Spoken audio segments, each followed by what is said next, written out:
संगमनेर तालुक्यातील नान्नजदोमाला येथे जोडगी परिवारातील लक्ष्मी गोमातेचा दशक्रियाविधी आज सोमवार दिनांक 1 डिसेंबर 2025 रोजी सकाळी 8 वाजता नान्नजदोमाला येथे पार पडला आहे.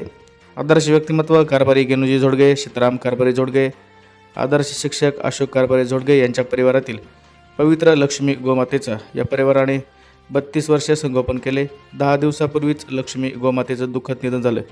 या गायीच्या उपकारातून उत्तराई होण्यासाठी आज या परिवारानं लक्ष्मी गोमातेचा दशक्रियाविधी सोहळा नान्नजदोमाला येथे पार पाडला आहे.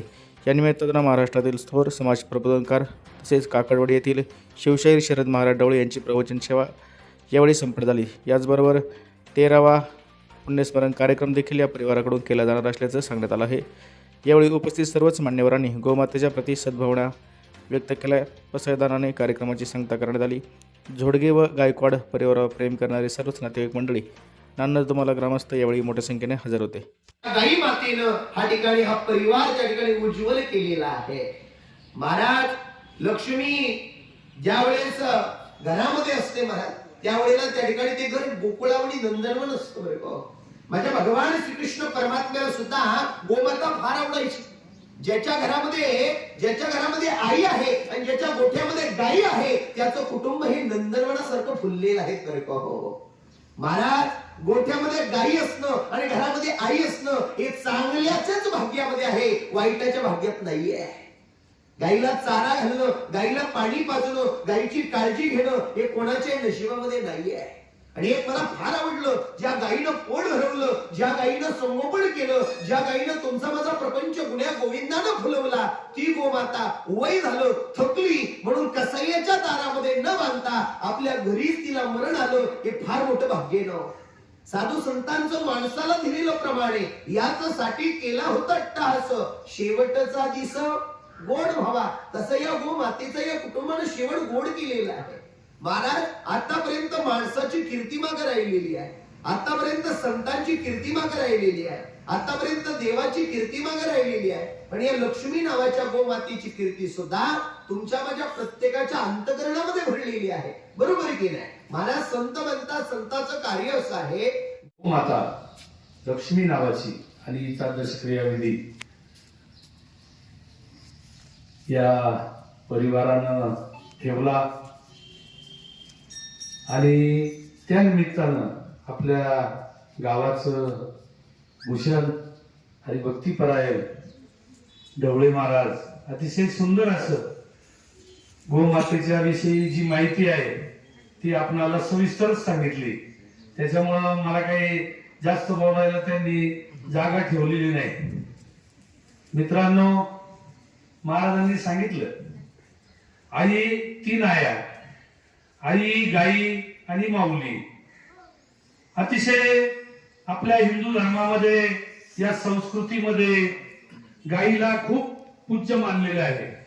आणि आता तर बघितलं, आताच्या जगामध्ये गाईच्या शेणाच्या गवऱ्या या परदेशामध्ये विमानानं जातात.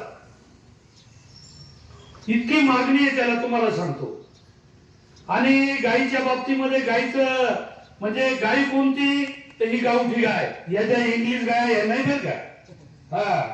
हिचं कोणतंच हे राहत नाही. गाईचं दूध हे अमृता समान आहे. ज्याला आपण अमृत म्हणतो, माणूस मेल्यानंतर शेवटची शीख माणूस म्हणतो, नाही तर दूध द्या त्याला.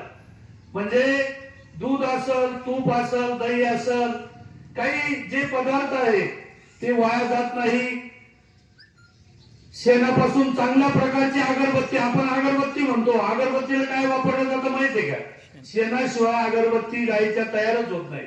जी सुगंध म्हणजे पांडुरंगाच्या मंदिरामध्ये जो सुगंध धूप अगरबत्तीचाच तयार होतो, तुम्हाला सांगतो. असं हे पवित्र आहे. हिंदू धर्मामध्ये त्याला खूप मान आहे, सन्मान आहे.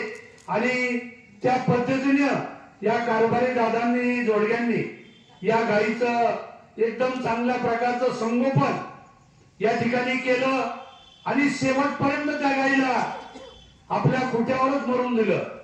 मागच्या काळामध्ये आपण पाहत होतो की या गायांना कसापासून वाचवायचं काम आपल्या परिसरामध्ये आपण केलेलं आहे. या ठिकाणी तुम्ही बघितलं असेल महाराज, तुम्हाला माहित नाही, 50 वर्षापूर्वीचा इतिहास आहे.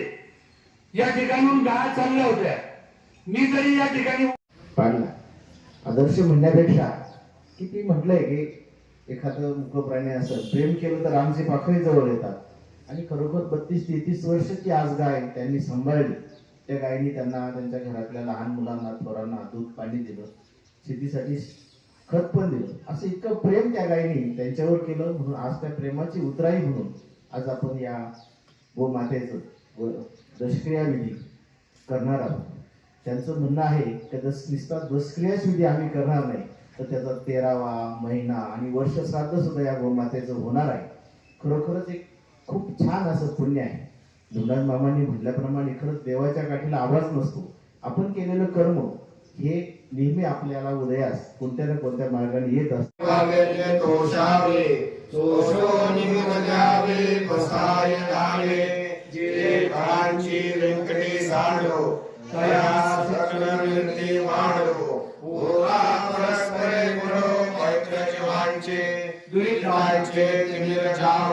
विश्वधर्म सूर्य पावो जो देवांची लतो ते लावो प्राणिनाथ ईश्वर देवांची मांडणारी चला कल्पतरूचे आलो